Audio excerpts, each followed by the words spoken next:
Ang tagal-tagal ko na hinintay ang pagkakataong ito. Ang bango-bango mo. Akin na akin ka lang, Shane. Wala nang iba pa makikinabang sa'yo.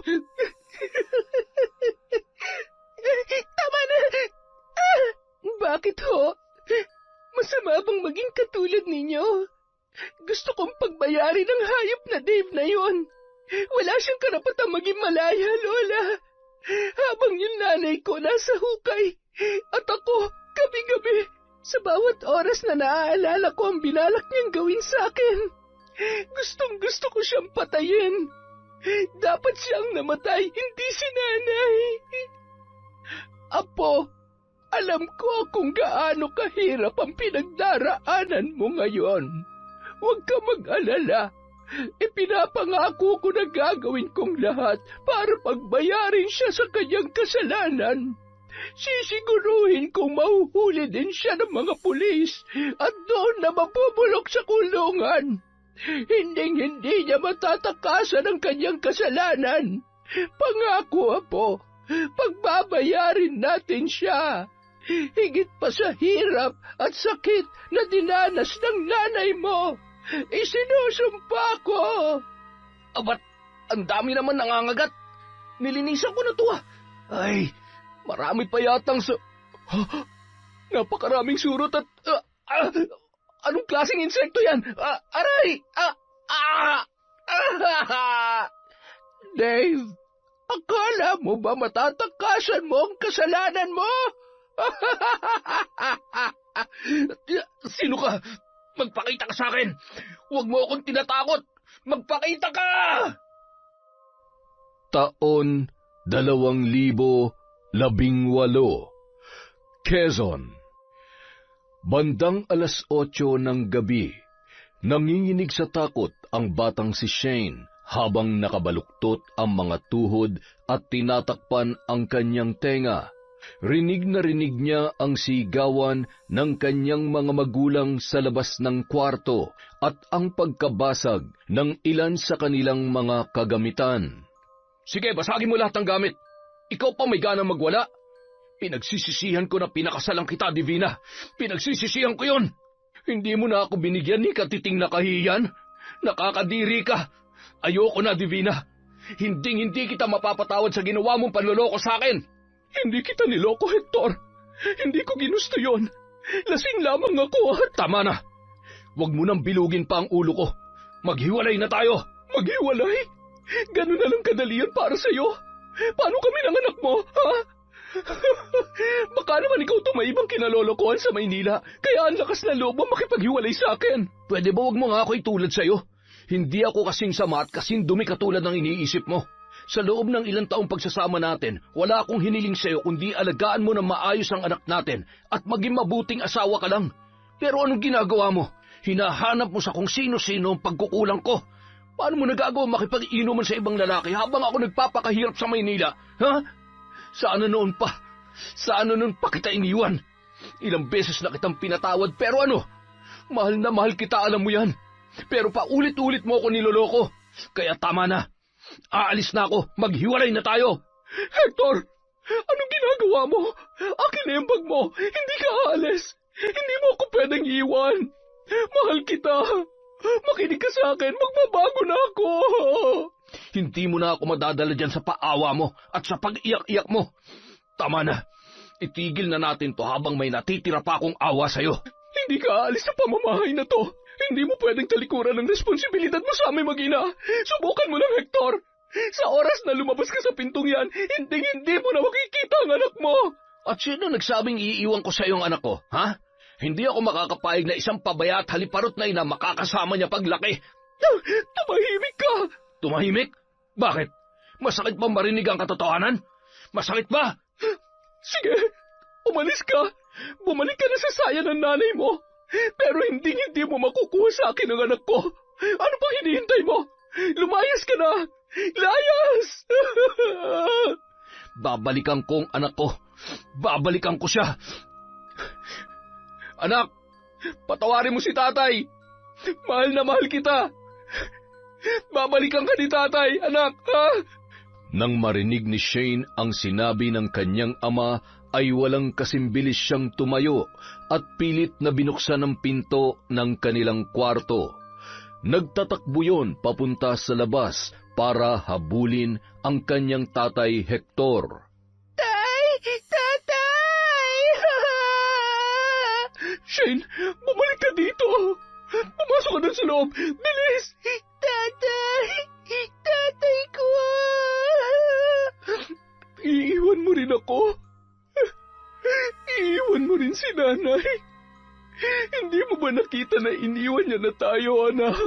Hindi niya tayo mahal. Hindi ka niya mahal. Paano na lang si nanay kung pati ikaw mawawala sa akin? Hindi mo ba ako mahal? Hahayaan mo na lang ba mag-isa si nanay, ha? Mahal kita, nanay. Hindi po kita iiwan kahit anong mangyari. Pero ayaw ko pong umalis si tatay. Mahal ko rin po si tatay. Mahal niya tayo, anay. Mahal ako ni tatay. Ako lang ang totoo nagmamahal sa iyo, anak. Kaya huwag matigas ang ulo. Yung tatay mo, umalis na siya. At hindi niya na tayo babalikan pa. Narinig mo yon? Naiintindihan mo ba? Opo, Nay. Napahigpit ang hawak ni Divina sa braso ng kanyang anak, na noon ay nasa 9 na taong gulang pa lamang. Bigla niya yung binitiwan nang mapansin na nasasaktan na ang bata. Tumakbo si Shane sa kwarto habang patuloy sa paghagulhol. Kinuha niya ang paborito niyang picture ng kanilang pamilya at niyakap yun. Samantala, agad namang kumuha ng alak sa kusina si Divina at nilaklak yun habang umiiyak. Nahuli kasi siya ng asawa na may ibang karelasyon at palihim na nakikipagkita habang nagtatrabaho ang lalaki sa Maynila. Samantala, nakahiga pa rin sa sahig at patuloy sa pagsinghot ang bata. Basang-basa sa pawis at luha ang suot-suot niyang damit. Pagsisisihan mo to, Hector.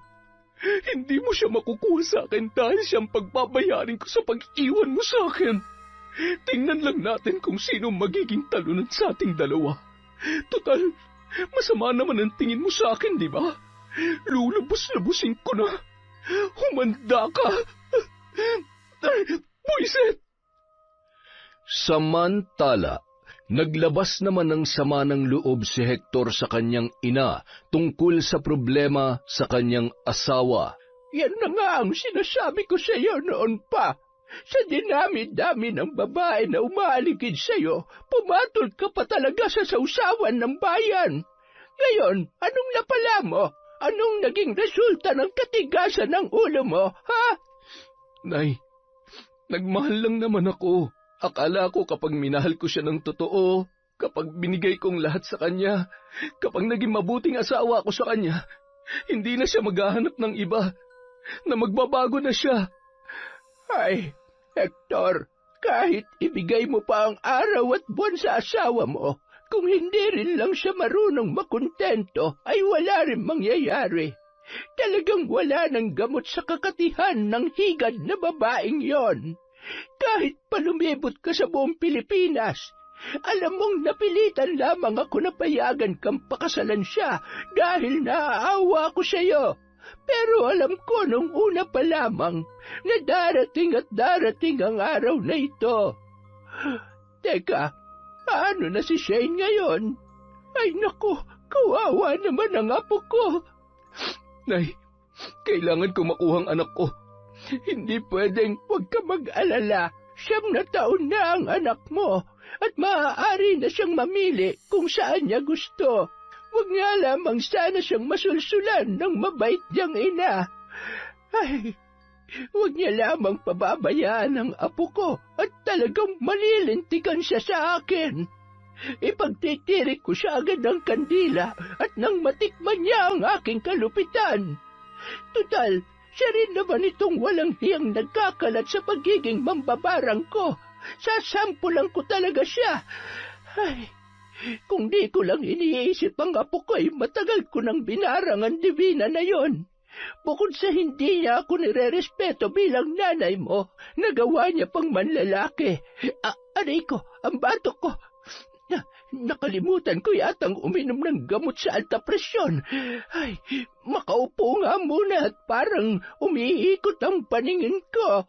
Nay, basta kapag wala ako, kayo nang bahalang tumingin-tingin sa apo niyo, ha? Teka, bakit? Saan ka pupunta? Itutuloy ko na lang po ang pagtatrabaho sa abroad para mas malaki ang kita ko. Para makalimot din po ako sa lahat ng mga nangyari. Kailangan ko rin pag-ipunan ng annulment namin at pag-aaral ni Shane. Gusto kong makatapos siya at magkaroon ng magandang buhay. Ayaw ko matulad siya sa nanay niya, kaya gagawin ko ang lahat para makuha natin siya, Nay. May karapatan din naman siya sa bata at hindi mo pwedeng ipagkait yon.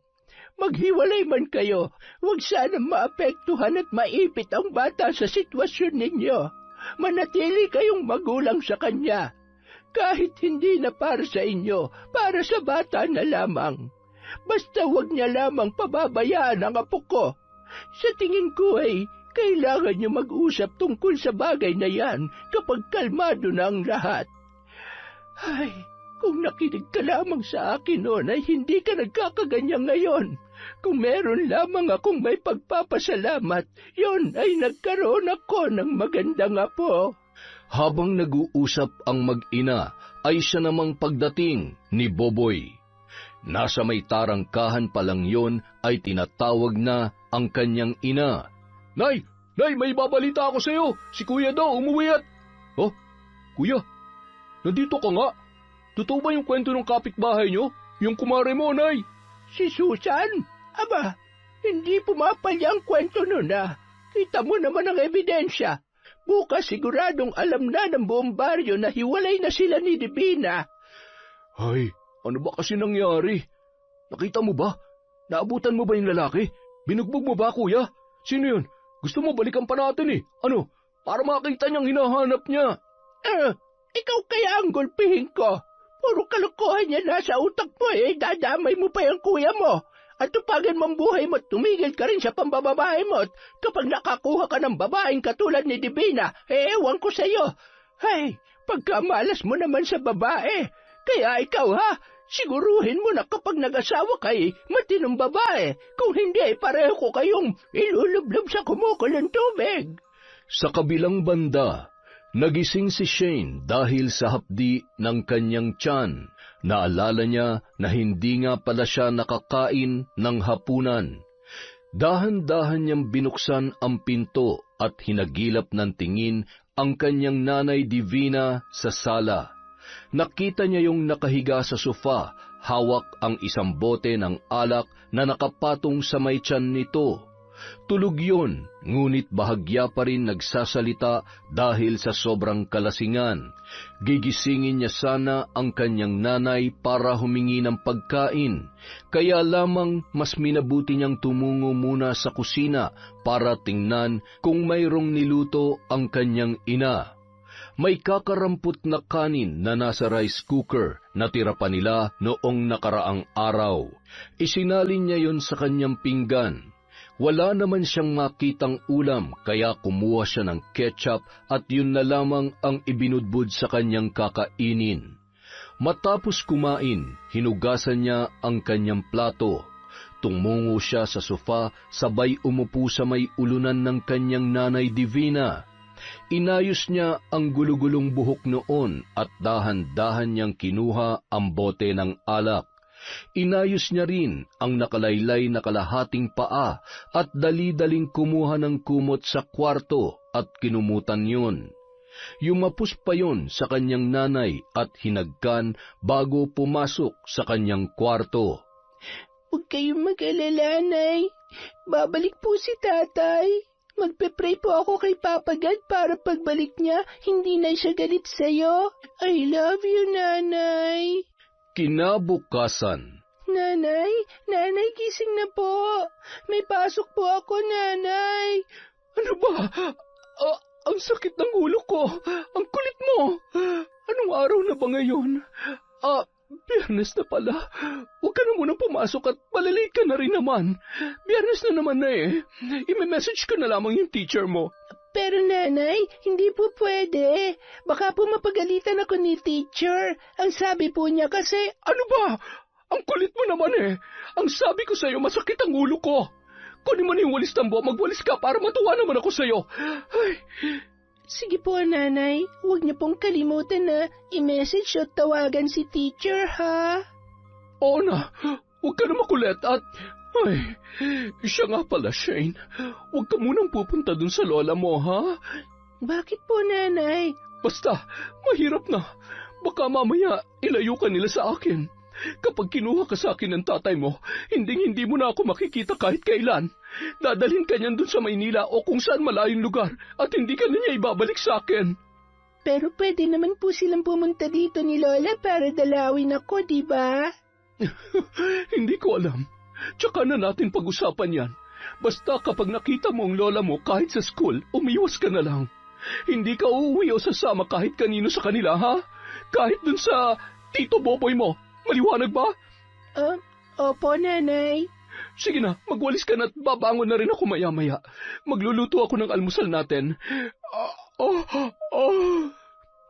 Agad namang tumalima ang bata. Sa murang edad, tinuruan na yun ni Divina ng ilang mga gawaing bahay. Madalas kasi ay iniiwan niya yun mag-isa, lalo na kapag makikipagkita at makikipag-inuman sa kanyang mga kaibigan. Sanay rin yung matulog mag-isa sa bahay kahit na sa gabi.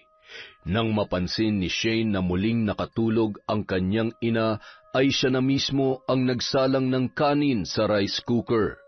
Pagkatapos ay kumuha siya ng pera sa pitaka nito at lumabas para bumili ng ulam sa may karinderya. Pagbalik ng bata, agad niya nang sinalin yun sa mangkok at maya-maya ay ginising niya na ang kanyang ina. Sige na, kumain ka na. Wala akong gana. Sumabay na po kayo sa akin. Kagabi pa po yata kayo hindi kumakain eh. Tsaka, Nay, kumuha po ako ng 50 pesos sa wallet nyo. Bumili po ako ng nilagang baboy para makahigop po kayo ng sabaw. Salamat anak. Pasensya ka na ha. Lagi mong tatandaan na kahit anong mangyari, mahal na mahal kita at tayo ang totoong magkakampi. Mahal na mahal ko din po kayo, Nay. Huwag na po kayo malungkot. Halina kayo, kumain na po tayo. Ayaw ko pong magkasakit kayo. Tama yan, Divina. Kailangan makuha mo ang 100% tiwala at pagmamahal ng anak mo. Siyang magiging bala mo para bumalik si Hector, o di kaya naman para paikutin siya. Kung iiwan niya ako, sisiguruhin ko na hindi siya magiging masaya sa iba. Hindi. Alam ko na hindi mo matitiis ang anak mo. Alam ko kung paano ka pa iikutin, Hector. Kinabukasan. Hindi ka man lamang ba magpapaalam sa anak mo? Ay, gustuhin ko man pero mahihirapan lang ako, Nay. Isa pa, mag-aaway lang ulit kami kapag nagkita kami ni Divina. Babalik na lang ulit ako kapag paalis na ako ng bansa para makapagpaalam na maayos sa kanya. Siguro naman, makakapag-usap na kami na maayos kapag humupa ng galit namin. Sa ngayon kasi, kapag hindi ko pinigilan ang sarili ko, baka masaktan ko pa siya eh. At ayaw kong mangyari yun kahit pa sobrang laki ng kasalanan niya sa akin. Tama yan, anak. Basta sa ngayon, magtira ka ng pagmamahal dyan sa puso mo. Yung pagmamahal mo sa kanya ay ituon mo na lamang sa inyong anak. At saka, pasasaan ba't darating din ang araw ay makakatagpo ka rin ng babae na mamahalin ka. Yung babaeng matino at magiging tapat para sa'yo. Sana nga, Nay. Kayo na pong bahala sa anak ko. Huwag kang mag-alala. Makikiusap ako sa kanya ng maayos para naman mabisita ko lagi ang apo ko. O di kaya ay payagan niyan dumito sa akin paminsan-minsan. Sige na, lumakad ka na. Mag-iingat ka, anak, ha? Nandito lang ako at ang kapatid mo para sa'yo. Sandali. Nasaan ba si Boboy? Ihahatid ka raw niya sa paradahan para hindi ka na mamasahe. Uy, sandali lang kuya. Hinahasa ko lang tong balisong at kung makakasalubong ko yung mokong na umahas kay Ate Divina, gigilitan ko kaagad. Abat talaga namang, siya, lumakad ka na, Hector. Magabang ka na lamang ng tricycle at mukhang mas mapapahamak ka pa kapag nagpahatid ka dyan sa kapatid mong loko. Sige ho, Nay. Mag-iingat din ho kayo. Tawagan niyo ako kapag may balita tungkol sa anak ko, ha? Kayo na lamang ho ang bahalang mag-abot ng sustento para sa kanya habang hindi pa kami nagkakausap na maayos ni Divina. Sige anak, huwag kang masyadong mag-isip. Magdasal ka parati at ingatan mo ang sarili mo. Pinigilan ni Aling Mara ang pagpatak ng kanyang mga luha habang nakikitang naglalakad papalayo ang kanyang anak. Hindi mo alam kung anong sinayang mo, Divina. Mahal na mahal ka ng anak ko, pero nagawa mo pa ring magloko. Ay, parang dinudurog ang puso ko na makita siyang nasasaktan. Pero salamat pa rin sa Diyos at nagising na siya sa katotohanan. Nay, nasaan na si Kuya? Nakaalis na. Pinaalis ko na.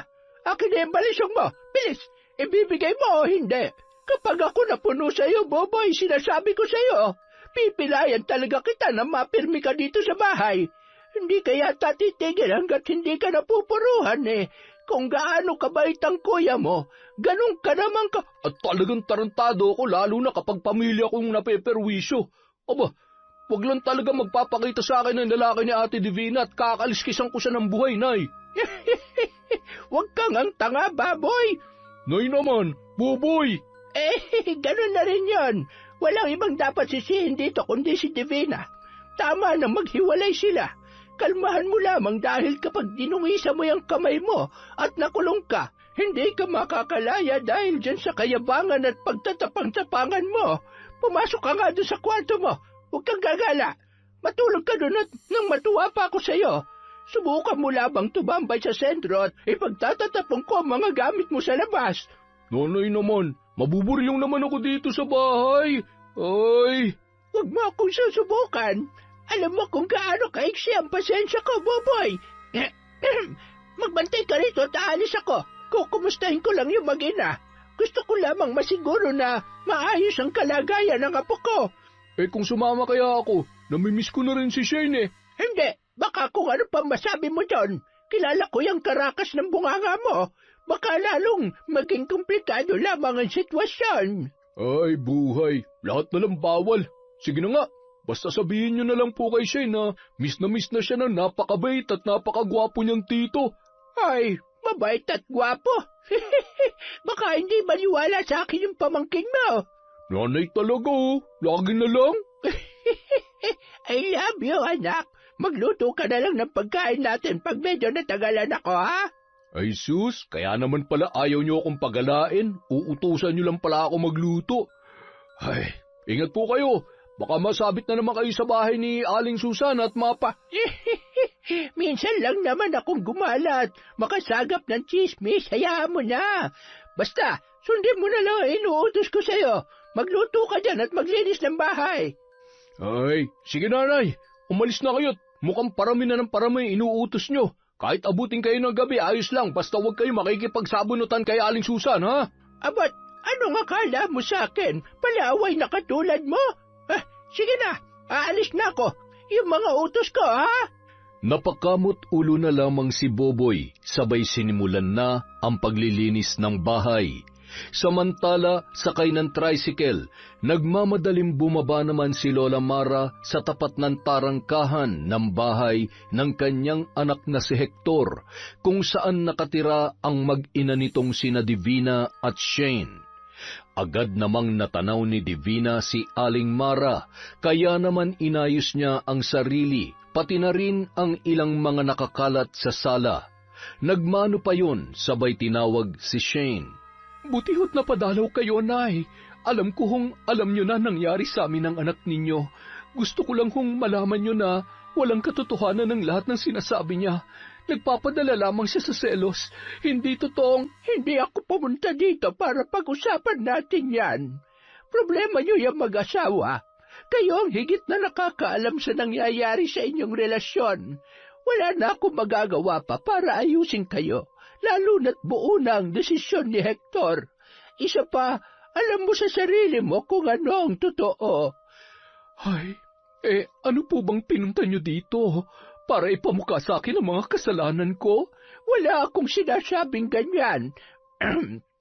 Ang apo ko, kumusta siya? Siya naman talagang pinunta ko at siyempre, ayan, pinapaabot ni Hector.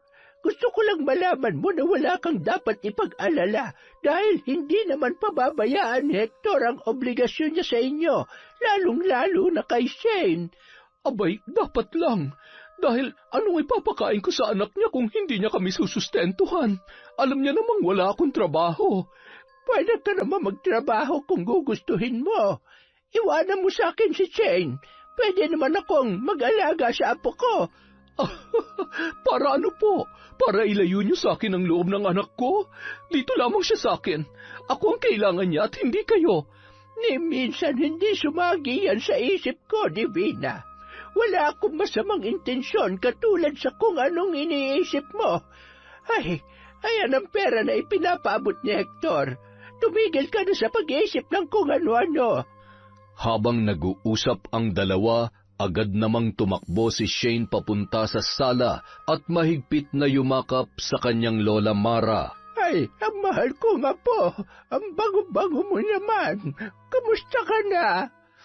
Okay lamang po ako, Lola. Katatapos ko lang po maligo, kaya pretty po ako. Lola, si tatay po, pumunta po ba siya sa house niyo? Namimiss ko na po siya. Bumalik na sa Maynila ang tatay mo para magtrabaho. Hayaan mo't kapag umuwi ay dadalaw yun sa'yo. O di kaya naman ay tatawag siya sa nanay mo para kumustahin ka. Siya nga pala, miss ka na raw ng Tito Boboy mo. Miss ko na rin po si Tito Boboy. Pwede po ba akong sumama? Shane, sa susunod na lang. May mga sinend yung teacher mo na kailangan mong gawin, kaya hindi ka pwedeng sumama sa lola mo ngayon.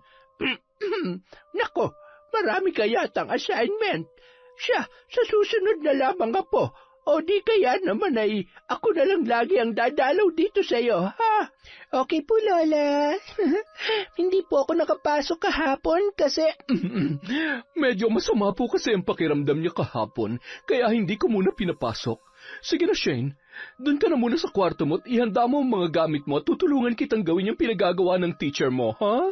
O siya, uuwi na rin ako. Mag-iingat kayo dito. Alagaan mong apo ko, Divina.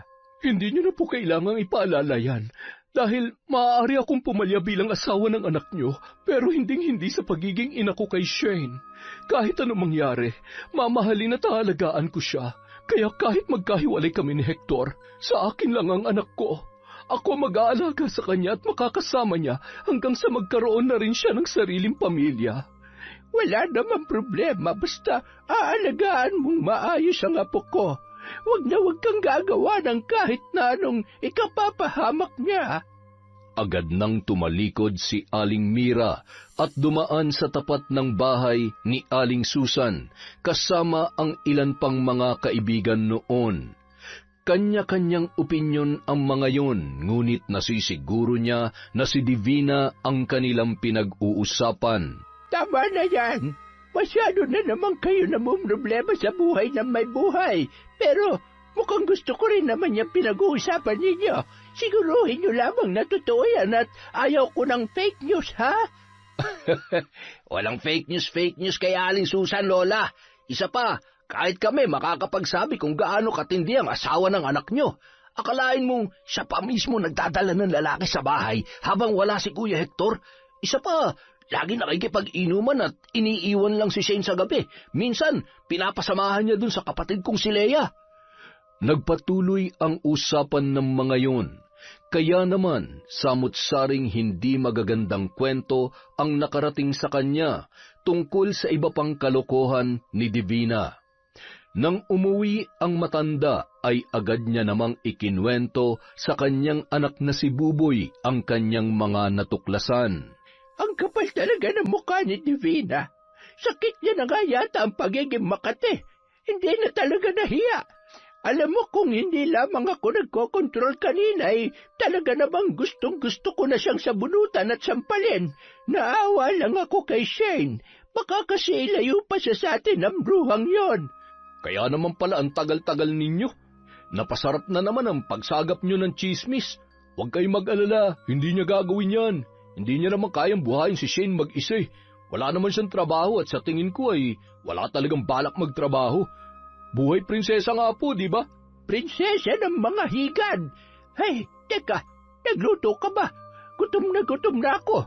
Baka naman gusto mo kong pagainan ng pagkain. Nakalinis na rin po ako ng bahay, mahal na reyna ng mga... Huwag mo na nga tulayan.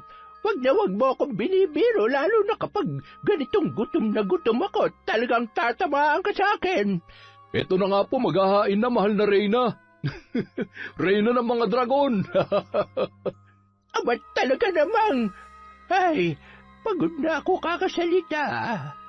Nagpatuloy ang kwentuhan at asaran ng mag-ina habang kumakain ng tanghalian.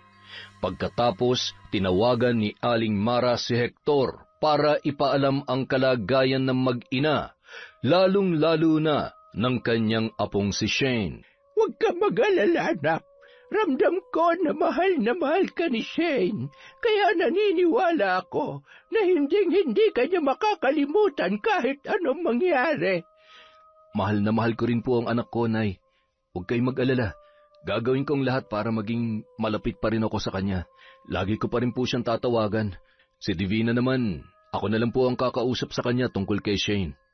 Makalipas ang 2 linggo, habang kumakain ng tanghalian si Divina, ay bigla namang tumunog ang kanyang cellphone.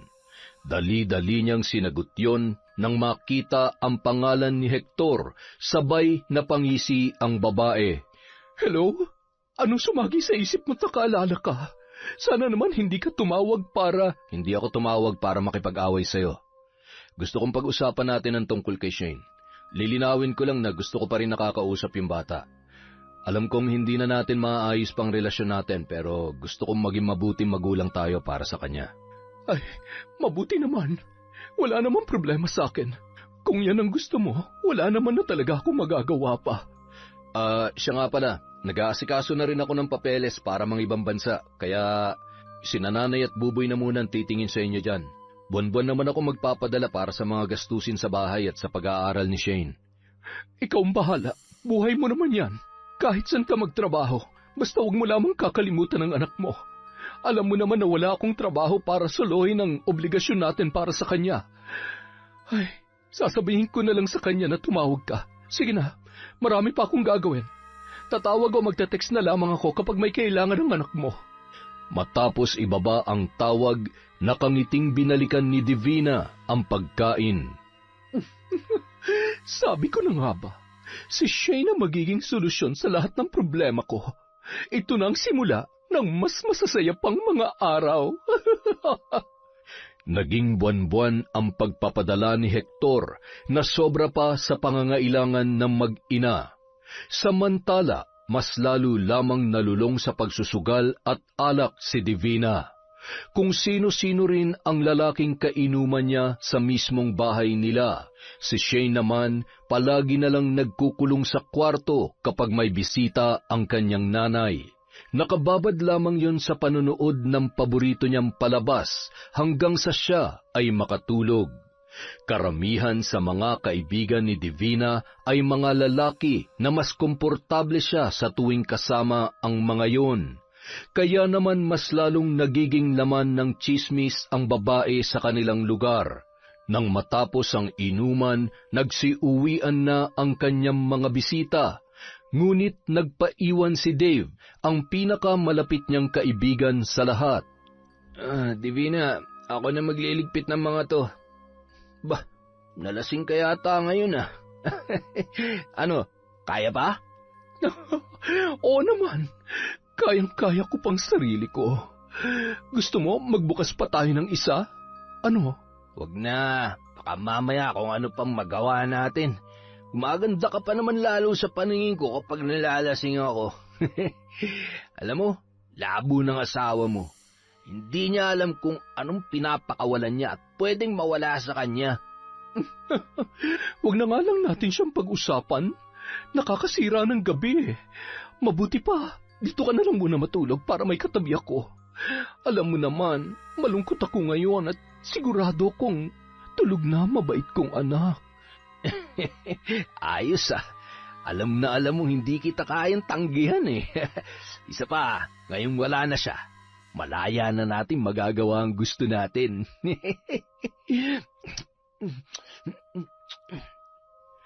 Nagpatuloy ang lihim na relasyon nina Dave at Divina. Halos gabi-gabi ay doon na natutulog ang lalaki sa kanilang bahay. May mga pagkakataon na nagtataka na si Shane kung bakit halos doon na tumitira si Dave.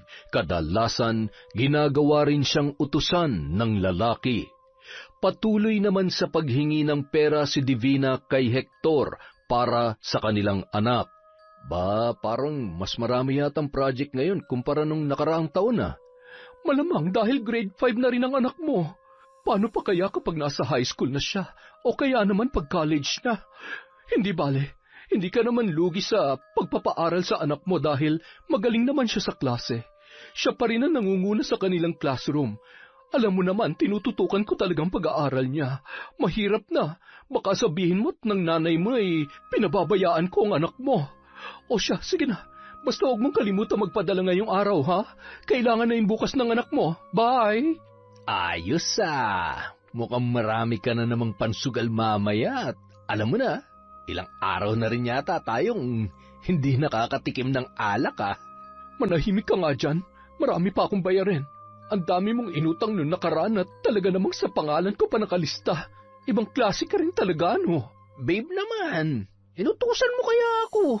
Tsaka magpapadala naman si Hector kaya huwag ka naman problema. Hindi ka naman mahihindian nun eh. Yung anak niya pala. Hanggat nasa yung anak mo, tiba-tiba tayo, di ba? Gago ka talaga. Palibhasa wala kang alam kundi humingi na lang ng humingi. Ay, huwag ka na nagagalit. Pasasan ba't makakabawi rin ako sa'yo? Ha? Isang araw. Shane, pagtimpla mo nga ako ng kape. Ayoko po. Anong sabi mo? Ayoko po. Bakit hindi ka umuwi sa inyo? Hindi naman kita tataya. Bakit dito ka na kumakain, natutulog? Wala ka bang house? Wala ka bang pagkain sa inyo? At saka, bakit natutulog ka sa tabi ng nanay ko? Gusto mo ba talagang malaman ng totoo? Ako at ang nanay mo, kami na mag-asawa ngayon. Ako na mahal niya at hindi na yung tatay mo. Magkakaroon din kami ng anak at ikaw, wala ka nang magagawa dahil sigurado ko na mahal ako ng mama mo. At kapag nagka-baby na kami, malamang sa malamang, dun ka na sa mambabarang mong lola pupulutin. Bad ka! Umiiyak na tumungo yun sa kanyang kwarto at hinintay na lamang na dumating ang kanyang ina na noon ay kasalukuyang nasa palengke. Pagdating ni Divina, hindi noon nadatnan si Dave. Napansin niya rin na nakabukas ang kanyang bag. Puwisit na Dave to. Kumuha na naman ng pera na hindi nagpapaalam. Ay, humanda ka talaga sa akin mamaya. Nanay? Oh, bakit namumula yung mata mo? Umiyak ka ba? May masakit ba sa'yo? Wala naman po. Ano po kasi, sabi ni Tito Dave, siya na raw po ang... Kung ano man ang sinabi niya, huwag mo na lamang intindihin yon, okay? Inaasar ka lang nun. Mabait naman siya. Pero sabi niya sa akin, kapag nagka-baby na kayo, hindi niyo na ako love at ibibigay niyo na ako kay Lola. Hayaan mo at pagsasabihan ko siya mamaya. Huwag ka na malungkot. Kahit anong mangyari, ikaw at ikaw lang ang baby ko. Mahal na mahal ka ni Mama, ha? Anak, may ipapakiusap sana ako sa'yo. Kapag nagtanong ang lola mo o di kaya ang tatay mo tungkol sa amin ni Tito Dave, huwag ka na lamang magkwento ng kung ano-ano, ha? Natatakot kasi si nanay. Kapag nalaman nila ang tungkol sa amin, siguradong kukunin ka ng lola o di kaya ng tatay mo. Kapag sumama ka sa kanila, ilalayo ka nila sa akin. No, nanay, ayaw ko po. Ayaw ko po, nanay. Shh! Oh, kaya nga. Ako rin naman, gusto kong magkasama tayo palagi, anak. Kaya pigilan mo muna yung pagiging madaldal mo, ha? Naiintindihan mo ba si nanay? Opo, nanay. Mahigpit pang yumakap yun sa kanyang ina, sabay bumalik sa kanyang kwarto. Maya-maya ay dumating naman si Dave. Buti naman at nandito ka na. Nagugutom na ako. Teka lang ha. Umupo ka nga dito. Mag-usap tayo. Ano na naman bang pag-uusapan natin? Magluto ka na lang dyan. Unang-una, hindi mo ako katulong. Wala kang utusan dito. Pangalawa, huwag mo akong gawing sugar mommy. Hindi sa akin ang pera na basta-basta mo na lamang kinukuha sa bag ko. Pangatlo, huwag ka nagsasabi ng kung ano-ano kay Shane. Alam mo ba na sa ginagawa mo mawawala sa akin ang anak ko? Oh, edi ayos. Pwede na tayo magsimula ng sarili nating pamilya. Maliban na lang kung umaasa ka pa na babalikan ka ng Hector na yun. Baka naman kasi hanggang ngayon siya pa rin naman talaga ang gusto at mahal mo, ha? Alam mo, ayusin mo kaya yung buhay mo bago ka magdrama. Kumilos ka rin. Mag-apply ka ng trabaho at baka gusto mo ring maligo. Kahit sarili mo hindi mo maasikaso tapos iniisip mo na magkakaanak tayo? Ha, nagpapatawa ka ba? Sorry na. Nagagalit ka na naman eh. Huwag ka mag-alala, maghanap na talaga ako ng trabaho para makatulong ako sa'yo. Aga-aga, masyadong mainit yung ulo mo. Buti pa ang gawin mo. Lumayo-layo ka muna sa akin. Baka gusto mo maglinis ng bahay para may silbi ka naman dito. Sumilip si Shane sa pinto ng kanyang kwarto nang marinig ang pagtatalo ng dalawa. Nagkatinginan pa sila ng lalaki, sabay inirapan niya yon at tumalikod. Abat, maldita talaga tong batang to eh. Tirising kita dyan, makita mo. Makalipas ang 5 taon. Saan kaya kumukuha ng kakapalan ng mukha ang Divina na yon? Hindi na siya nahiya para ibahay ang batugan na lalaking yon. Alam mo, sa tingin ko, pati si Shane ay tuluyan niya na rin nabilog ang ulo. Alam mo ba kanina, tinatawag ko. Sigurado ako nakita at narinig niya ako pero hindi man lamang nagawang lumapit sa akin. Nahawa na siya sa kasamaan ng ugali ng nanay niya. Ay... Paano hindi na raw pinadadalhan ni Kuya dahil nga sa nagsumbong si Shane tungkol dun sa hayop na Dave na yun. Pero kasalanan naman ni Divina yun eh. Patirahin niya ba naman sa bahay niya yung adik na yun? Baka mamaya kung ano nang ginagawa nilang kalukuhan dun. Ay, masyado kasi mabait yung si Kuya eh. Sa sobrang bait, ginagawa na siyang tanga ni Divina. Alam niyo, Nay, kailangan talaga mapunta na sa atin si Shane eh. Ginagamit niya lang si Shane para perahan si Kuya. Hindi natin pwedeng pangunahan ang kuya mo. Isa pa, ayaw naman daw ni Shane sa atin. Baka naman ayaw ng nanay niya. Malapit sa atin si Shane. Sigurado tinatakot lang yun ng baliw niyang ina. Samantala. Nay, kailangan ko po ng pera para sa materials na gagamitin namin bukas sa school. Ay, pasensya ka na, wala pa akong pera ngayon. Ano ba naman kasi nangyayari sa tatay mo at hindi na nagpapadala? Aba, 2 buwan na yata. Paano nalaman kung walang trabaho si Dave? Baka pati pagkain wala na rin tayo. Alam mo, sa tingin ko, kasalanan talaga to ng lola mo. Siguradong kung ano-ano na naman ang isinusumbong niya sa tatay mo. Totoo naman po kasi, di ba? Kung hindi nyo sana pinagpalit si tatay di sana hindi kayo namumroblema ngayon. Sana hindi nyo nalang pinatira dito si Tito Dave. Hindi naman natin siya kaano-ano. Niloko nyo po kasi si tatay. Wala kang karapatan na pagsalitaan ako ng ganyan. Nanay mo ko at anak lang kita. Akong dapat masunod at wala kang karapatan na pagsabihan ako ng ganyan. Nay, hindi niyo ba nakikita? Pati pag-aaral ko naapektuhan na sa ginagawa niyo. Sugal, alak, at kung sino-sino pumapasok sa bahay na pinundar ni tatay. Alam niyo ba na pakiramdam ko, hindi na ako ligtas sa sarili nating bahay dahil konting-konti na lang. Ilaw na lamang po ang kulang. Mukha ng bar tong bahay natin. Bawat kanto may bote ng alak. Sa labas nagkalat ang upos ng sigarilyo. Kapag lumalabas tayo, pinagtitinginan tayo ng mga tao na parang ang dumi-dumi natin at... Tumahimik ka. Tama na. Ang dami-dami ko ng problema, kaya pwede ba? Huwag ka nang dumagdag pa. Pumasok ka na dun sa kwarto mo at kapag hindi ako nakapagpigil, baka kung ano pa magawa ko sa'yo. Akin na yung cellphone mo.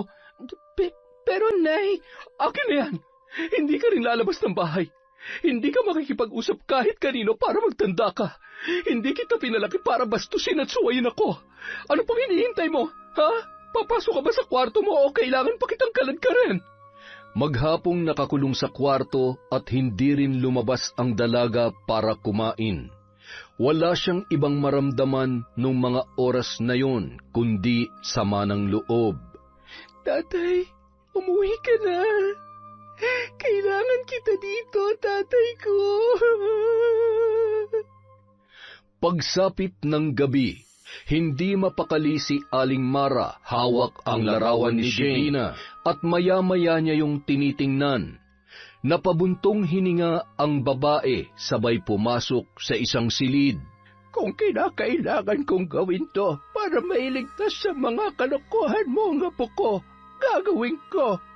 Sobra-sobra ng pagpapasensya ko, pero sa ngayon, kailangan na kitang turuan ng leksyon. Pinaninindigan mo ang pagiging makati mo, ha?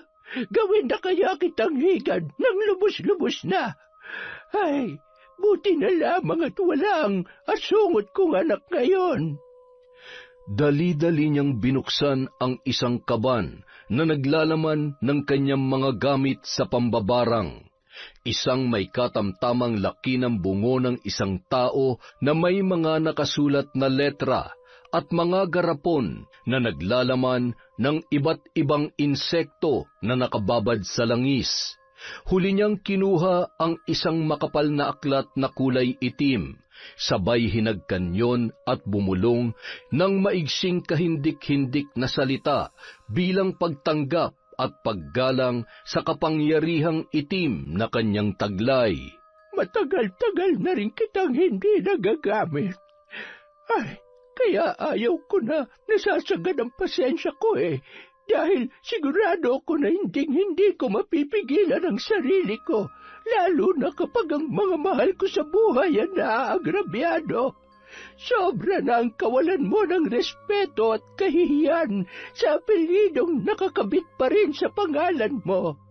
Masyado mo nang inabuso ang kabaitan ni Hector, kaya pasensyahan na lamang tayo. Sisiguruhin ko na mapagtatanto mo kung ano ang mga bagay na dapat pinahahalagahan at iniingatan mo. Dahil hindi sa lahat ng oras ay magkakaroon ka pa ng pagkakataon para itama ang iyong pagkakamali. Naway magising ka na sa totoong bangungot ng buhay mo. Yan ay ang hindi pahalagahan ng relasyon niyo ng anak ko at pagtaksilan siya habang wala siyang ibang iniisip kundi ang inyong kapakanan. Isa-isa niyang sinindihan ang mga kandila at pinatayo yon sa sahig.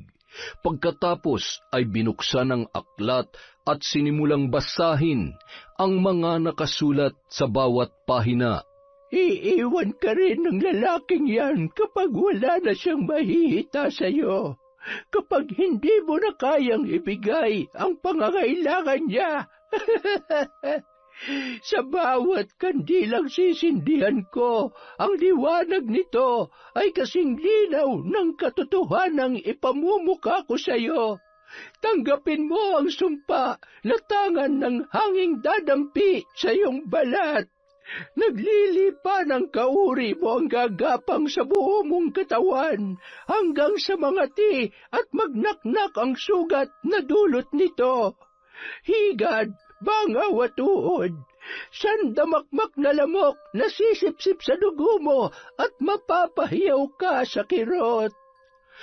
Nang gabi ring yun, ay nagising si Divina na sumisigaw sa takot at ipinapagpag ang kanyang katawan. Hinubad pa niya ang kanyang damit at naglulundag na animoy takot na takot. Oh, higad! Tanggalin mo mga yan! Ano ba naman? Ano bang higad ang sinasabi mo? Nababaliw ka na ba?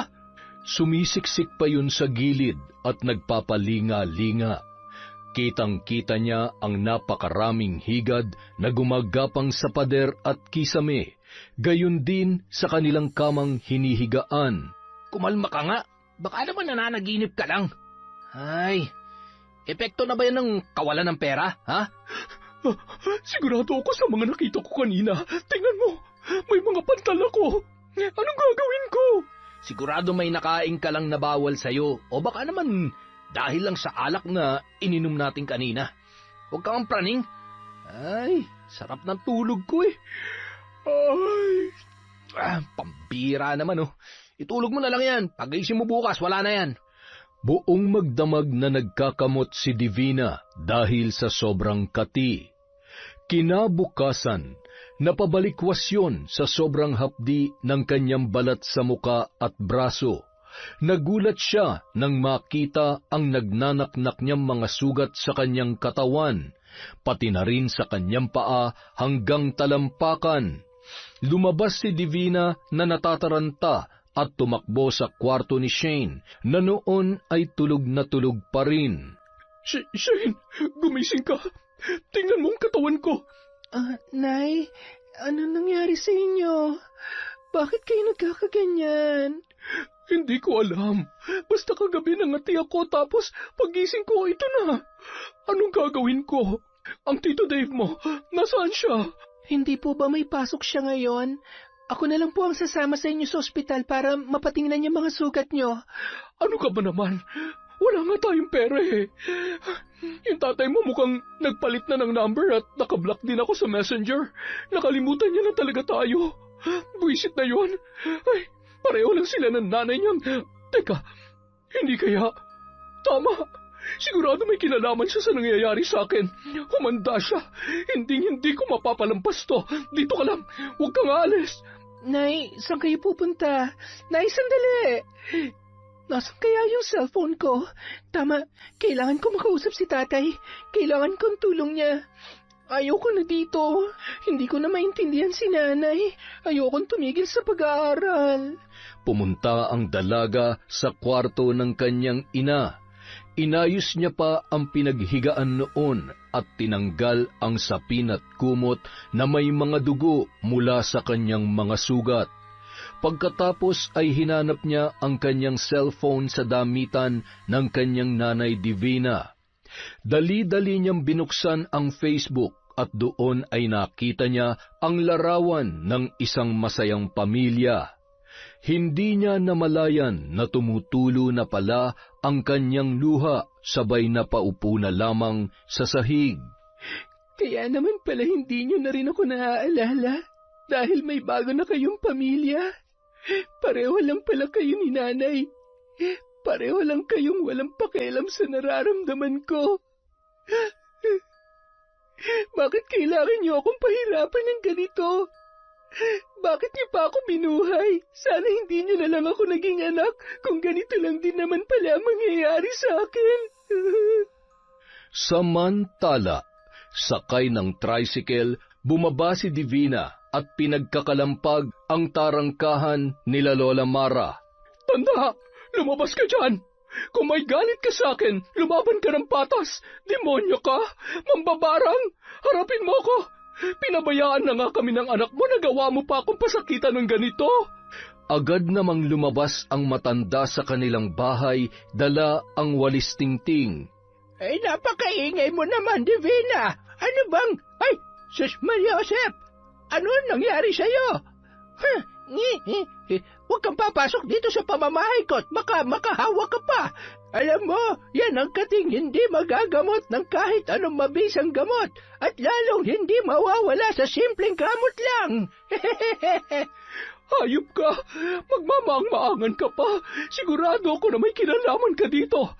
Lumabas ka dyan na makita mong hinahanap mo. Wala kang sapat na basihan dyan sa ibinibintang mo. Alam mo, marumi ka, kaya ayan, lumalabas na sa balat mo ang totoong pagkatao mo. Malansa, makati, at nakakadiri. Umalis ka na, dahil sinasabi ko sa'yo, wala pa yan sa kung anong pwede kong magawa sa'yo, babae ka. Sa totoo lang, hindi pa sapat yan kumpara sa sakit na ipinaranas mo sa anak ko. Tinitigan ni Lola Mara ang babae sa kanyang mga mata. Dahan-dahan na binitiwan ni Divina ang bakal na bahagi ng tarangkahan at nagtatakbo yun na animoy takot na takot. Nasaan ang tapang mo ngayon? Akala mo habang buhay ka magiging masaya sa pananamantala sa anak ko? Tanga! Hindi ako kasimbait ni Hector. Talagang may kalalagyan niyang kamalditahan mo sa akin. Malaki na si Shane. Alam ko na siya mismo, makikita niya kung anong tama at mali.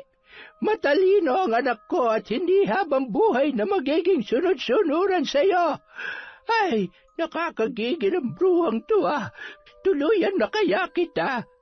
Nang makabalik sa bahay si Divina, nadatnan niya si Shane na nakatulala at namumugto ang mga mata. Tatanungin niya sana yon nang bigla siyang nakaramdam ng panlalamig sa buong katawan at nakarinig ng kahindik-hindik na boses. Nang lingunin siya ng dalaga ay kitang-kita noon ang pamumutla ng kanyang ina. Nay? Nay, ano nangyayari sa inyo? Nay!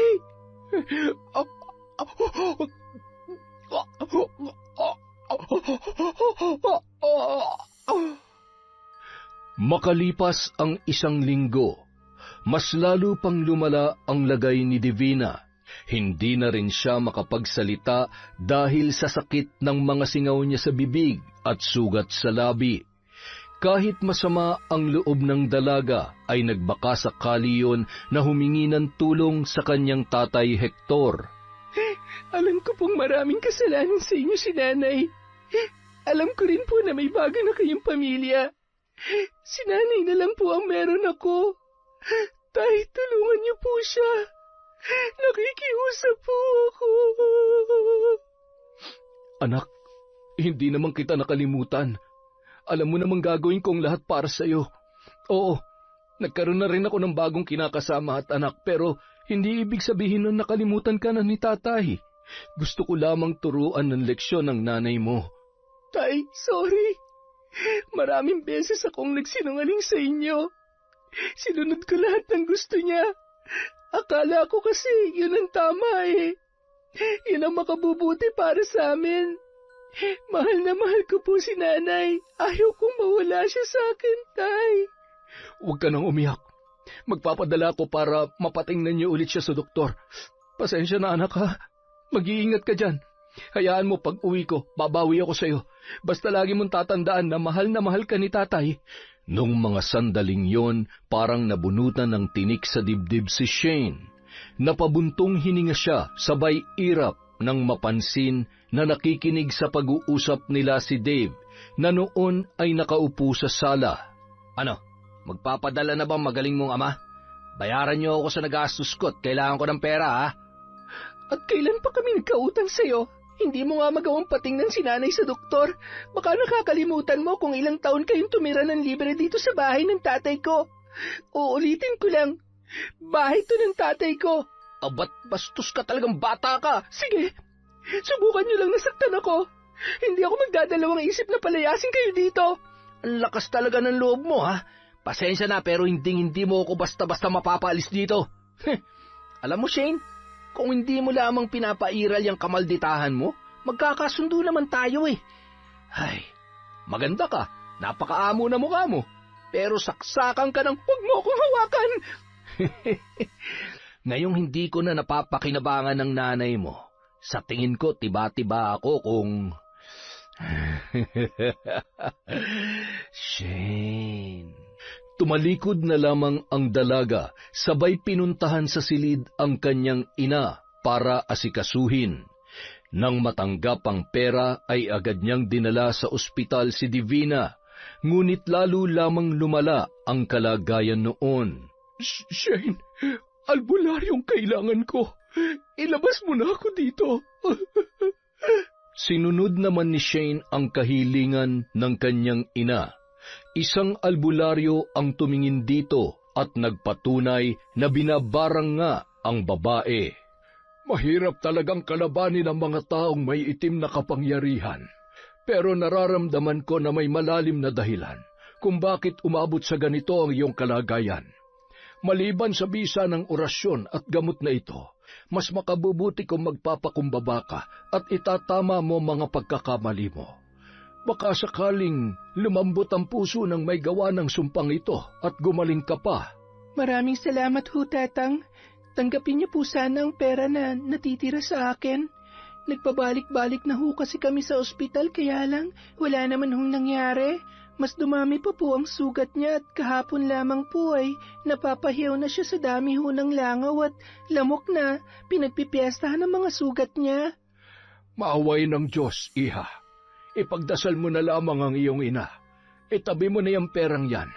Tawagan mo na lamang ako kapag may kailangan ka o may tanong ka tungkol sa lagay ng nanay mo.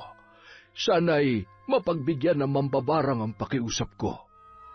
Nakita naman ni Shane ang unti-unting pagbabago sa katawan ng kanyang nanay. Tumigil muna siya sa pag-aaral dahil wala naman siyang katuwang sa pag-aalaga kay Divina. Walang pakialam si Dave. Pagkagaling sa trabaho ay makikipag-inuman yon at matutulog. Bibili ng pagkain para sa kanyang sarili at hindi man lamang magawang tingnan ang lagay ni Divina dahil nandidiri yon. Isang gabi, Anak, ang Tito Dave mo. Nasa kapitbahay ho, nakikipag-inuman. Hindi naman ho bago yun sa inyo, Nay, di ba? Hanggang kailan po ba siya titira dito? Kasalanan ko ito. Ako ang sumira sa pamilya natin. Kapag malakas na ako, susubukan ko siyang kausapin. Mahal niyo po ba talaga siya, Nay? Hindi niyo po ba nakikita? Ginagamit niya lamang kayo. Ngayon na may sakit na kayo, anong ginagawa niya? Ni hindi ka man lamang niya magawang alagaan o tulungan man lang. Nagpadala lamang ako sa bugso ng damdamin, anak. Hindi ako nag-isip sa kung anong kahihinatnan ng lahat ng mga kalokohan ko. Ang tanga-tanga ko. Patawarin mo sana ako, Shane. Hindi pa naman huli ang lahat para sa atin, Nay. Pwede pa naman tayo mabuhay na masaya kahit tayo na lang. Kahit may iba ng pamilya si tatay, hindi pa rin naman niya tayo pababayaan. May iba ng pamilya ang tatay mo? Kailan pa? Bagong panganak po yung asawa niya. Lalaki po yung baby nila. May kapatid na po ako. Siguro kung hindi ako nagloko, nagkaroon ka pa talaga ng kapatid. Deserve naman ng tatay mo na magkaroon ng masayang pamilya. At lalo na, mabait at matinong asawa. Kaya masaya ako para sa kanya. Sana mapatawad rin niya ako, pati ng lola mo sa lahat-lahat. At saka ikaw, anak. Hindi ako naging magandang halimbawa sa iyo. Kaya ayusin mo ang buhay mo, ha? Tuparin mo ang pangarap mo. Pagdating ng araw, maging mabuting ina ka at asawa. Magiging saksi pa rin naman kayo sa pag-abot ko sa lahat ng yan, Nay. Bata pa po kayo at matagal pa tayong magkakasama. Gusto ko kapag nakita ulit kayo ni tatay, kahit hindi niyo na mahal ang isa't isa, sana hindi na rin kayo mag-aaway katulad ng dati. Pangako, anak, hindi ko na aawayin ng tatay mo. Pagsapit ng 11:00 ng gabi, mahimbing nang natutulog si Shane sa kanyang kwarto. Bigla niyang naimulat ang kanyang mga mata nang maramdaman ang matalas na bagay na sumasagi sa kanyang balat. Natitiyak niya na kutsilyo yon. Hindi siya makasigaw dahil naunahan na siya ng labis na takot. Amoy na amoy niya ang alak sa kanyang kwarto habang nakapatay ang ilaw. Nababatid niya nung mga oras na yon kung sino ang lalaking noon ay bigla na lamang sumakal sa kanya. Huwag na huwag kang papalag kung gusto mo pa mabuhay. Pilit nilakasan ng dalaga ang kanyang loob at pumalag, ngunit sadyang napakalakas ng lalaki nung mga oras na yon. Matagal ko nang hinintay ang pagkakataon na to. Ang bango-bango mo. Akin na akin ka lang, Shane, at wala nang iba pang makikinabang sa'yo. Tama na! Saan ka pupunta, ha? Akala mo ba matatakasan mo ako, ha? Bigla na lamang bumukas ang ilaw at gulat na gulat si Divina sa kanyang nasaksihan. Dave, hayop ka! Mapapatay kita! Itinulak ni Dave si Shane sa isang sulok, sabay dinipensahan ang kanyang sarili, laban sa galit na si Divina. Wala ka ng silbi sa buhay ko, kaya tatapusin na lang kita. Akin na rin pati ang pinakamamahal mong anak. Oh, oh, oh, Nanay, anong ginawa mo? Gusto mo bang sumunod sa nanay mo? Ha? Gusto mo rin maligo sa sarili mong dugo? Ha? Napakasama mo. Demonyo ka. Demonyo pala, ha? Pues ipapakita ko sa'yo kung gaano ako kasama bago ka pumunta sa impyerno. Dahan-dahan na gumapang si Divina gamit ang natitira niyang lakas para abutin ang kutsilyo na inilapag ni Dave sa sahig, habang pinagsasamantalahan nito ang dalaga. Buong lakas na sinaksak niya yon sa paa. Shane, tumakas ka na. Walang kasing bilis na tumakbo ang dalaga na noon ay natataranta. Sakto namang may dumaang tricycle at dali-dali siyang sumakay. Miss, ano nangyari sa'yo? Bakit gutay-gutay ang damit mo? Ayos ka lang ba? Saan ba kita dadalhin? Bakit parang takot na takot ka? Ay, pambihira. Gagawin yata ako nitong manghuhula. Bigla naman napatigil ang tricycle driver nang magsalita ang dalaga. Dito na lang po ako. Tumakbo si Shane papunta sa tapat ng isang malaking tarangkahan. Yung apo pala yun ni Aling Mara. Kawawa naman. Ano kaya nangyari? Ay, di bali na nga lang. Libre na lang at pauwi na rin naman ako. Ay. Agad na pinaarangkada nun ang kanyang tricycle habang kinakalampag naman ni Shane ang tarangkahan habang humahagulgol. Lola, buksan niyo to! Agad namang napabalikwas si Aling Mara sa kanyang pagkakahiga sa hindi malamang kadahilanan. Sabay sinindihan ng ilaw at narinig ang boses ng kanyang apo mula sa labas. Nagmamadali niyang binuksan ang pinto at dumiretso sa tarangkahan ng kanilang bahay. Shane, apo ka! Ano nangyari? Bakit ganyan ang... Sino may gawa sa'yo nito? Sino? Lola, tulungan natin si nanay. Shane, ano nangyari, ha? Nang masabi ng dalaga ang nangyari at kritikal na ang kalagayan ng kanyang ina, ay agad namang humingi ng tulong si Boboy sa mga opisyal ng barangay na tumawag na rin ng pulis para imbestigahan ang nangyari. Bigo ang mga yon na madatnan ang lalaki. Tanging ang naghihingalong si Divina na lamang ang kanilang nakita sa bahay noon. Nadala pa sa ospital at sumailalim sa operasyon si Divina. Nang malaman ni Hector ang nangyari ay umuwi yun dahil sa pakiusap ng kanilang anak. Hector, ikaw ba yan? Anong ginagawa mo dito? Gusto lang kitang kumustahin. Ang dami-dami nangyari. Sobrang sama ng loob. Pero ni minsan, hindi ko ginustong mapahamak ka. Siguro pinagbabayad na ako sa mga kasalanan ko, kaya eto, ikaw nang bahala sa ating anak.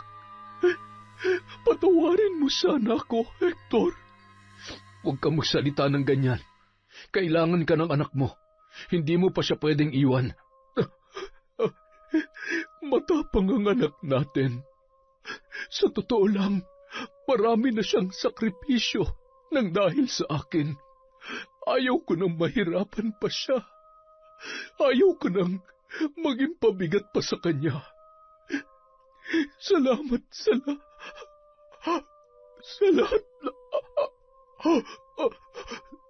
Divina, ano nangyayari sa'yo?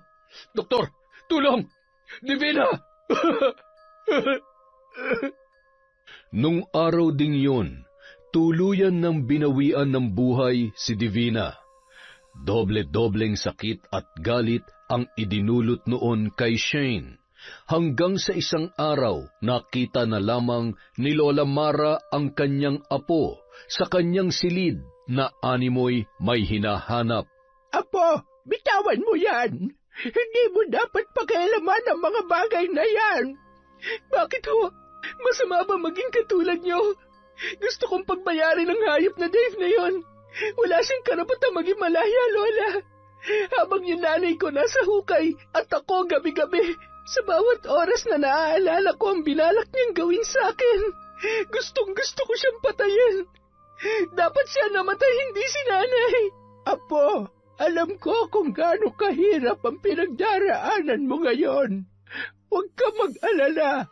Ipinapangako ko na gagawin ko ang lahat para pagbayarin siya sa kasalanan niya. Sisiguruhin kong mahuhuli din siya ng mga pulis at doon na mabubulok sa kulungan. Hinding-hindi niya matatakasan ang kanyang kasalanan. Pangako, Apo, pagbabayarin natin siya. Higit pa sa hirap at sakit na dinanas ng nanay mo, isinusumpa ko. Samantala, sigurado ka bang dito nagtatago ang hayop na yun? Oo, Tol. Dito ko siya nakita kahapon. Nakatalukbong at halata nagtatago. Halika, dito tayo dumaan. Nadatnan nilang nakahiga at nakataas pa ang mga paa ni Dave na animoy may malalim na iniisip. Hayop ka! Dito ka lang pala nagtatago, ha? Pwes, wala ka ng takas sa akin ngayon. Sisiguruhin ko na ako mismo maghahatid sa iyo sa kulungan.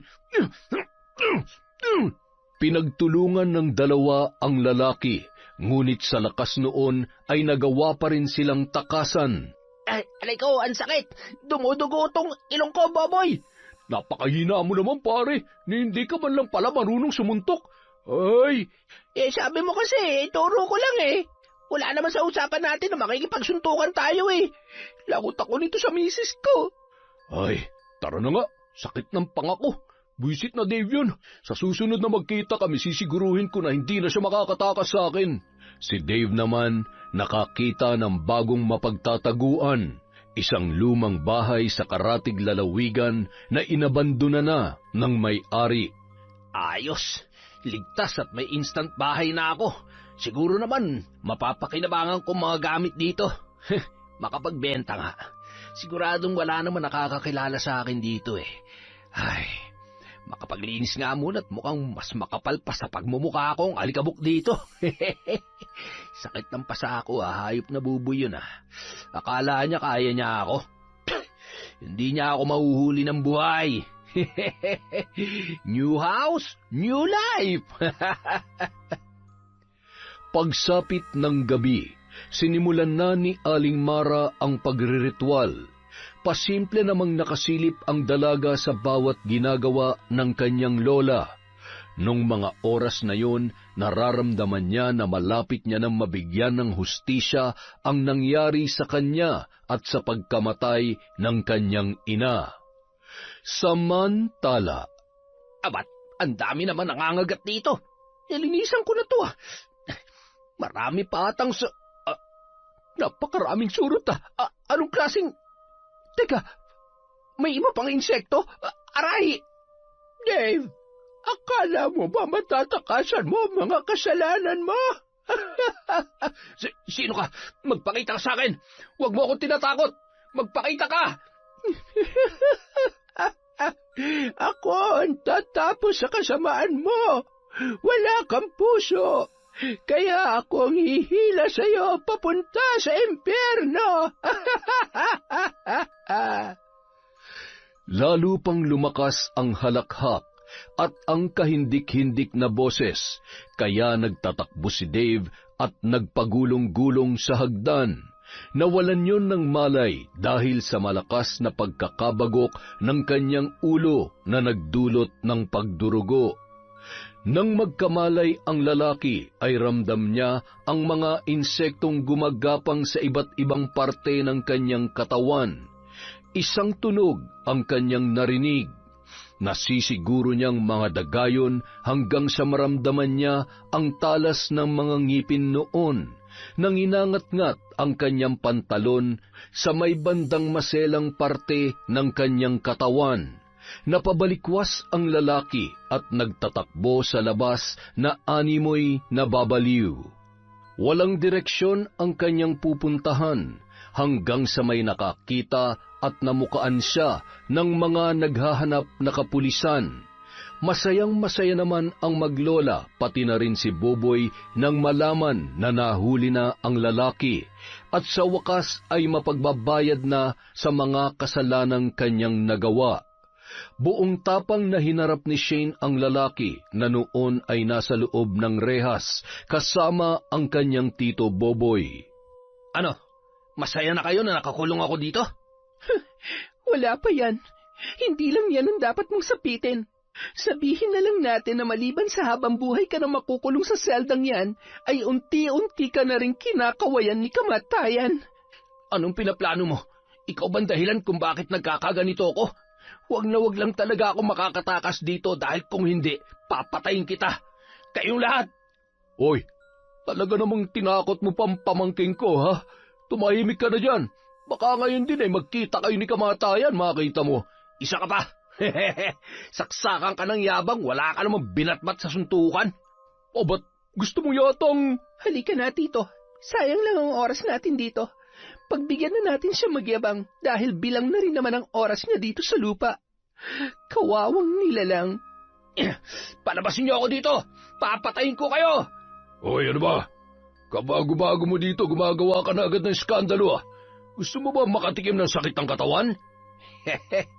Sino ka ba? Yabang mo naman. Hindi ako natatakot sa'yo. Ang angas mo, ah. Tingnan na lang natin kung abuting ka pa ng umaga. Mula nung araw na yon, naging pulutan na si Dave ng mga kapwa preso dahil sa pagiging mayabang. Madalas rin yung pandirihan dahil sa masangsang na amoy ng mga sugat sa kanyang katawan. Pinandidirihan ng kanyang mga kasamahan at sinisipa-sipa na parang basahan. Ngayon lamang ako nakakita ng tao na tila ginawang normal ang paggawa ng kasalanan. Wala man lamang ni katiting na konsensya at pagsisisi. Kahit yata impyerno ay iluluwa siya sa sobrang sama ng pag-uugali. Kalimutan na natin siya, Lola. Bahala siya magdusa sa kulungan. Gusto ko nang bumalik sa normal ang buhay natin. Walang galit at sakit. Gustong-gusto ko nang simulang abutin ang mga pangarap namin ni Nanay. Gusto kong maging proud sa akin si Tatay. At higit sa lahat, kailangan kong tulungan ang sarili kong bumangon, Lola. Tama yan, Apo. Magiging talunan ka lang sa buhay kapag patuloy kang nagpaapekto sa nakaraan mo.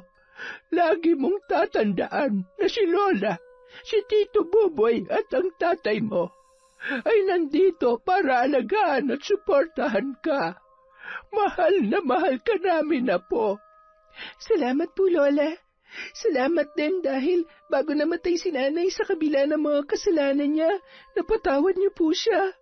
Kung ang Diyos nga ay marunong magpatawad, ako pa kaya? Wala namang perpekto sa mundo.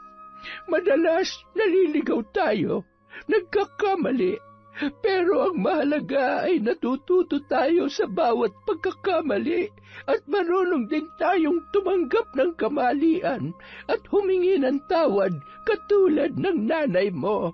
Sana ay payapa na siya kung nasaan man siya ngayon. Makalipas ang 8 taon, isa ng ganap na nurse si Shane. Nakatira siya kasama ang kanyang lola at may sariling pamilya na rin ang kanyang tito Boboy. Ibinenta na nila ang bahay para tuluyan na ring makalimutan ang masalimuot niyang pinagdaanan sa nakaraan. Samantala, nasa Maynila naman nakatira ang kanyang tatay Hector kasama ang bago nitong pamilya. Mas pinili na rin nitong tuluyang magtrabaho sa Maynila kesa maging OFW sa ibang bansa para malapit at maprotektahan niya na rin ang kanyang pamilya. Naikasal na rin yon sa mabait at responsableng may bahay na kanyang pinapangarap. Isang gabi, galing sa trabaho, inihatid si Shane ng kanyang kasintahan sa kanilang bahay. Kaarawan niya, kaya naman maraming niluto at nais siyang sorpresahin ng kanyang Lola Mara. Hawak niya ang braso ng lalaki nang pumasok sila sa pinto at nabitawan yun nang makita ang isang batang lalaki na nasa 9 na taong gulang na rin na papalapit at mahigpit na yumakap sa kanya. Happy birthday, Ate Shane! Ang ganda-ganda niyo po! Salamat! Ikaw din ang gwapo-gwapo mo! Magkapatid nga tayo! Tay, salamat po at umuwi kayo. Hindi ko po akalain na pupunta kayo ngayon. Miss na miss ko ng panganay ko. At syempre, maigi na ring umuwi ako para naman maipakilala mo na sa akin tong kasakasama mo. Tatay, Lola, Tito Boboy, si Michael po, boyfriend ko. Oy, ikaw ba seryoso dyan sa pamangking ko? Opo, mahal ko po si Shane at... Nako, wag mong intindihin yan, Tito ni Shane. Sisindakin ka lamang yan. Paupukat tayong mag-usap ng masinsinan. Alam mo kasi, galit ako sa manloloko, sinungaling, at mga lalaking magagaling lamang sa umpisa. Lola naman, huwag niyo naman pong takutin ang boyfriend ko. Hirap na nga ako manligaw dyan, tapos... Ano? Ikaw ang naligaw sa lalaking to? Ano ka ba naman? Sa ganda mong yan, hindi ka man lamang naghintay na ligawan ka ng mga lalaki. Lola, syempre meron, kaya lang hindi ko naman sila gusto eh. Si Michael ang gusto ko, kaya ako na lang ang nanligaw sa kanya. Sinagot niya naman na ako, kaya ibig sabihin... Ay, Diyos ko po mga kabataan ngayon, oo. Pasalamat ka't kaarawan mo dahil kung hindi ay makukurot talaga kita sa singit. Lola, mamaya na lang po kapag wala na tayong bisita, nakakahiya naman. Kuya, alam mo ba yan si nanay? Meron din manliligaw yan, kaya sa tingin ko, kailangan mo na isama sa Maynila at baka magka-boyfriend pa, baka magkaroon pa tayo ng kapatid. Ano? Nako, hindi pwede yan. Wala kayong pwedeng ipalit kay tatay, nay. Sino ba yon at masubukan, ha?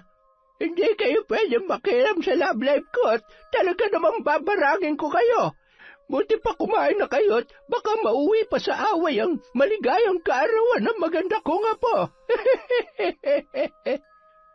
Yon! Isa na namang malupit na kwento mula sa Kwentong Enteng. Matagal tayong absent, kaya babawi tayo ngayon sa shoutout. Simulan po natin kay Jomar Galo. Shoutout kay Nelia Badidles, kay Jinky Perez, kay Trish Samkat Ferraris. Hello po kay Febe Ranyeda. Hi kay Sang O, kay Judy Ann Cirilo, kay April Joy Alabat. Shoutout kay Rogelio Laron, kay Ate Aya, kay Mila Basanta. Hello po kay Mark Kaliba, kay Nerlota Marites from CJ Sanchez. Hello po kay Christian Domingo. Shoutout kay Fatima Khan, kay Lydia Arnisto, kay Carlota ng Nils Chicharon from Game Highlights. Hello po kay Celestina Siguya, kay Josie Aniban, sa Malangit Family, Mahogany Family from Ver Heaven, kay Michelle Esperon, kay Sailin Dagook, kay Edgardo and Agnes Funtanilla, kay Cecil Acacio, kay Glovina Parales. Hello po kay Dali Mengilio. Hi kay Robert at Christine sa Zamudio family. Happy birthday kay Princess Alexis from Mary Grace Grefaldia. Hi po kay Benjamin Plaza, kay Annalie Valiega. Hello po kay Christy Manos, Marilyn Buhian, Arlene, Marjorie Cerilo, Marjunel from Emily Paran. Hi kay Evangeline Baldonado. Shout out kay Mamiliana Nalugon, kay Rhea Fernandez, kay Liriza Abdul, sa Hatiko Larato family and Kadalin Canaris from Yam Torres. Hi po kay Jula Tricia Larson, kay Zenaida Deza, kay Marisa Yap, kay Raquel Solomon, kina Riza, Zue at Keng. Hi kay Stephanie Rose Fradejas, kasama po si Rosalie Udrin, Ashley Fradejas at Annalisa Moral. Hello po kay Monina Arandid, kay Abigail Kabuyagan. Hello kay Isabel Joy Mendoza, kay Lilibeth Apsay, kay Priscilla Arendela, hello po kay Aljon Tina, kay Ate Mera, kay Sherma Docot, kay Mercedita Balana Reyes, hello po kay Alicia Cortel, kay Cola Lona, kay Christine Joy Parcotilo, kay Kaden Mapu at Tonton from Amiyong, kay Myla Lanon, kay Feb Briones, shout out kay Sheila Pineda, kay Rebecca Sagubay, kay Romeo A. Marcelino from Aryan Gale Leonora. Hello po kay Leonardo Agbayani Jr., kay Kimpoy Feliciano, kay Edwin Bomberda, kay Arlene Turquiza at sa kanyang mister. Hello po sa inyo, kay Sally Albino, kay Gio, Ives at Varian Albino. Hello po kay Grace Cagsawa Morales from Federico Ganagana. Hello po kay Agripina Balza, kay Sofia Moralio. Hi kay Troy Treshamay Axel Rose at sa mister po ni Ma'am Rosalie Galendez. Kay Helen Sibulan. Hello po kay Lori V. Shout out kay Olivia Tolentino, kay Jessica Rojas, kay Cune Castillo from Cesa, kay Chander de Guzman, sa Ursan at Abrigana family from Nursen TV, kay Queen Jenny Balubayan from Lawrence Balubayan. Hello po kay Ditas Gabriel, kay Jenny Aguayan, kay Jeneline Mix Vlog, kay M. Tesco. Hello rin po kay Ves Barrientos, kay Sonia S., kay Jestere, kay Renato Macapagal, kay Gestoni Guntan. Hello po kay Salvacion Minyosa, kay Innocent Rowing. Hello kay Asteria Peliaso, kay Marilyn Dumagsa, kay Leila Hanayan. Shout out kay Joji Barredo, kay Sean, Samuel at Sebastian from Choncham Cheb. Hello kay Roberto Crimen, kay Rolando Galvez, kay John Dili Fajardo, kay Ryan Alba, Loretta Bobes from Elidia Bobes. Hello din po kay Rowena Arganda, kay John Lea Kakanin from Samantha Corteza. Hello kay Tima Balayman, kay Angel Borja from Junef Casinao, kay Kerubin Palacio. Hi kay Shiren, kay Malina Aswiani, kay Christine Olasiman. Hello po kay Miss B, kay RJ Sanchez, Fatima Lopez, Reynante Siena, Pinky Ko, Trio, Ka-Vibes, kay Good Boy Ray Buendia, at kay Michael Del Rosario from Lucy Buendia. Hello po kay Shadow Sparrow Taurus, kay Edwin De Villes, shout out kay Marjolina Basco, kay Kisses Marshmallow, kay Ara Tomas, kay Irene Gacheco, kay Miss F, kay Jopol Ige. Hello po kay Chris Cuevas, kay Natividad Nagpaton, sa Team Manok ng Angeles, Pampanga, Scarda, Taer, Armada, Lanutan, Osorio, at kay Mama. Taga-Porac ako dati, boundary ng Angeles, gas station. Hehe. Hello po kay Gloria Taer. Kay Trico Das Animation, kay Queen Orduna, kay Lovely Joyce Sagibak. Hello po kay Mafia, sa Reyes Family, kay Mira from Lipa, Batangas, kay Marian Pesino. Hello po kay Debbie Jaruda, kay Marites at Benson Sumanting from Rome, Italy, kay Jacqueline Dagok. Hi kay Ronaldin Rodriguez, kay Maria Consuelo Benitez, Bat Sully, Divine Marcelo, ako si Dodex, Maris Talamayam.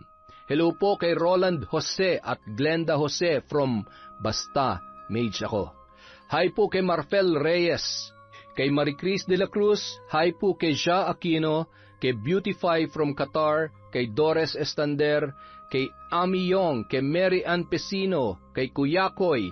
Hello po kay Lola Natividad Andres, kay Crisangen Tayon, kay Irene de Guzman Briones, sa mga mananahi ng RGW Garment, kay Rosa Villa Vlogs from Carmen, North Cotabato, kay Bebon Azucena, kay Jairal J. Zapanta. Hello kay Alma Sembrano, sa Deza Fran and Samnil Bake Shop, at sa Team Repacker from Emily Paran. Hello po kay Rowena Kaikong. Shout out sa mga taga-Masbate from Joy Ancahas, kay Norsen TV from Saudi Arabia, kay Diana Genova. Hi kay Charlene Gumansing, kay Myla Dumalag, Non at Buwag family from WWNF.